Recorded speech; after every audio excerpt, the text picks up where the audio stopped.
sweat the technique.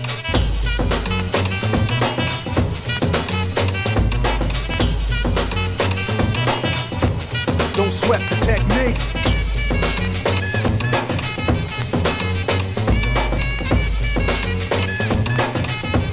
Don't sweat the technique.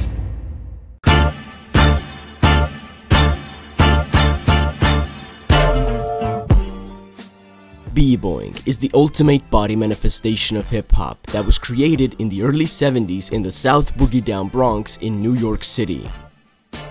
B-boying or breaking is a dance form that pushes the limits of rhythmic movement and redefines the connection between the human body and gravity in spectacular ways. It shows you what the human body is truly capable of doing on a flat surface while using your hands, feet, head, neck, hell, everything, and combining that with creativity, style, attitude, and your character to bring out some of the most amazing movements you've ever seen.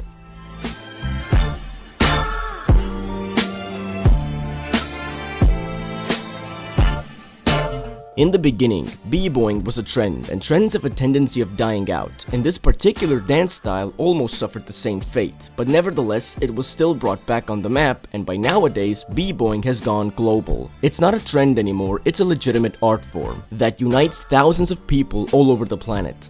To put it more straight, hip-hop has changed the world.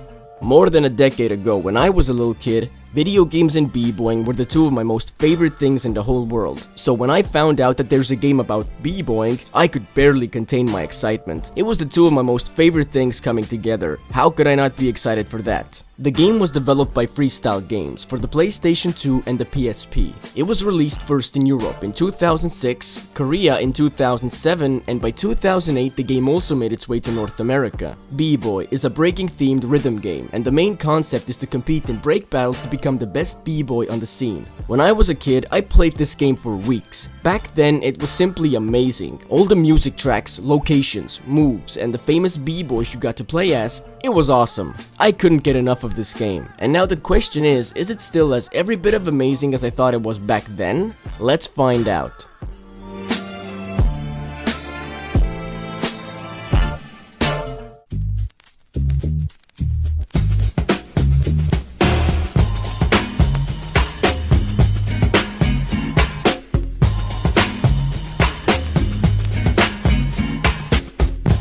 The main events of this game take place in Living the Life mode. Before you begin the game, you gotta create your own character using some basic character customization features. Now, what kinda bothers me is that you can't change the stage name of your dancer. The developers stuck by this name so much that even the battle hosts announce it.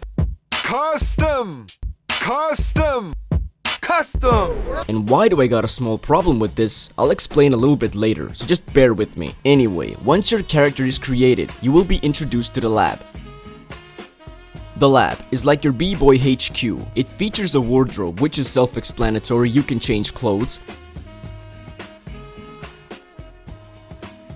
Next up is the practice floor, where you can experiment with different combinations and level up your moves. Then you got the move book, and at first, of course it's empty, but as you progress further, you're gonna unlock dozens of different moves. And keep in mind that 24 is the max amount of moves that you can use. And finally, you got the laptop, with a message board for battle invitations, tutorial emails, and so on. A schedule where you can see all the battles and tournaments, Wall of Fame, aka ranking list, and the jukebox. And when it comes to the jukebox, I gotta say, it's a perfect representation of a poopy butthole. It's basically just a list of songs. You can't listen to them individually while you're looking at the screen. The only thing you can do is select or deselect the songs you either want to listen to or don't want to listen to while you're on the practice floor. This only works with the practice floor. During battles, the song you specifically deselected can still start playing, which is realistic, but what the hell kind of a computer is this? I got a playlist in my jukebox, and there isn't a feature for me to just listen to the music?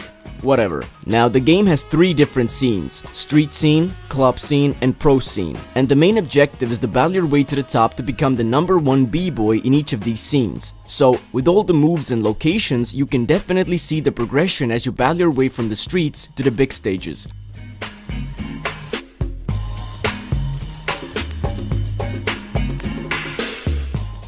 When it comes to the story, then basically I've already told you the story. You gotta battle to the top to become number 1, and it's as simple as that. Now you might be wondering, why am I even talking about this? It's a rhythm game. What story could there possibly be? Don't play yourself by making me waste my time with you. Well, the thing is that, in a way, the game is trying to have some kind of a narrative, but the execution and effort put into it is extremely weak. So basically, every time you complete a scene, you get a cutscene, and cutscenes are the elements in video games that help to advance the story. In these cutscenes, you're gonna see and listen to Bboy Crazy Legs from the Rocksteady crew, who's voiced by himself, which is cool, but in reality, these cutscenes don't really serve any relevance at all. It's not like Crazy Legs steps into the lab and says, dude, your mom's in the hospital, you gotta win the battles and get the money for the surgery. No, it's the most obvious things like you gotta keep practicing, keep putting yourself out there, take my advice, you know, the usual stuff. So it's nice to have the cutscenes, but truth be told, they might as well just not be there. Now don't get all Hollywood on everyone.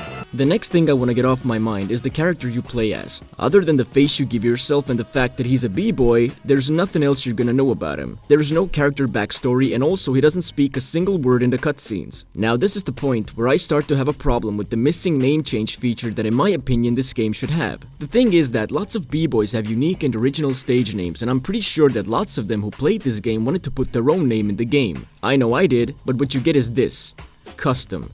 I guess because it's a custom-made character? Yeah, that's clever. That's like if I called Chewie from Star Wars Harry. Like, there's no point in forcing this name on us if the game doesn't have a proper story in the first place. You're not gonna connect to this character in any way. It's not like you're gonna sit back one day and think, wow, that b-boy Custom from the b-boy game was one hell of a person. Hell no. But wait a minute. Let's really think about this for a second. Considering that this is a rhythm game, does it even need a proper story? Well, honestly, I can't answer that. From my point of view, it's a mixed bag of opinions. On one hand, I'm actually happy that there's no real story. I mean, let's be real. Had they tried to make a more compelling narrative, then they could have messed it up on so many levels. For example, have you seen the Step Up movies? Imagine if this game had the puke-inducing, cheesy story like the Step Up movies have. It would be horrible. Like, if I have to sit through another Step Up movie shitfest with the same repetitive plot and characters, then I'm gonna fucking shoot myself. The only reason to watch those movies is for the dance scenes, which are great, but of course back then when this game was released there was only one Step Up movie out at the time, but you get my point. On the other hand, considering that this game is a representation of one of the elements of the hip-hop culture,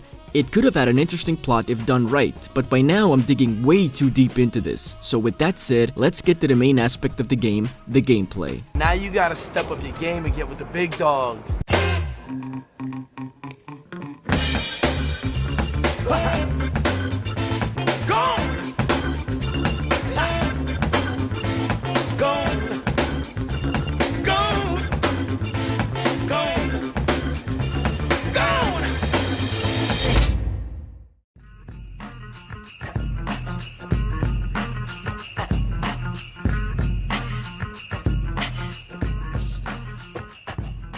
Much like the hip-hop culture, b-boying also consists of 4 main elements: top rock, down rock, power moves, and freezes. And these 4 elements are conveniently mapped to the face buttons of the controller, with one basic move assigned to it. And transitioning between these 4 basic moves can be done with a simple press of a button.